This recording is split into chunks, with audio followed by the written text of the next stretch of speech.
मागील भागात तुम्ही बघितलं असेल आपला पूर्ण गर्भगृह रेडी झाला होता. त्याला आपण आता फिटिंग करायचे ठरवले, पण मध्ये येत होता तो फॅन. तर त्यासाठी आपण तो फॅन साईडला काढून घेतला आणि त्यानंतर गर्भगृहाची फिटिंग करायला सुरुवात केली. पण गर्भगृह सरळ ठेवून फिटिंग करणं खूप अवघड जात होतं, म्हणून आम्ही गर्भगृहाला उलटा गेला आणि बॉक्स पिलर खाली घेतले आणि आपले पिलर वर घेतले.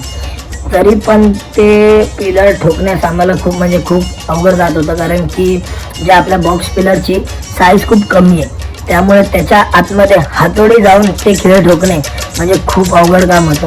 तरी आम्ही ते चारही पिलर आपले ठोकून घेतले व त्याला सरळ करून घेतला.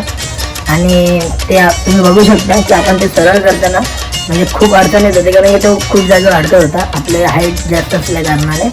आणि आम्ही उभं केल्यानंतर बघितलं की जी साईड आम्हाला फ्रंट पाहिजे ती पाठी राहिली होती.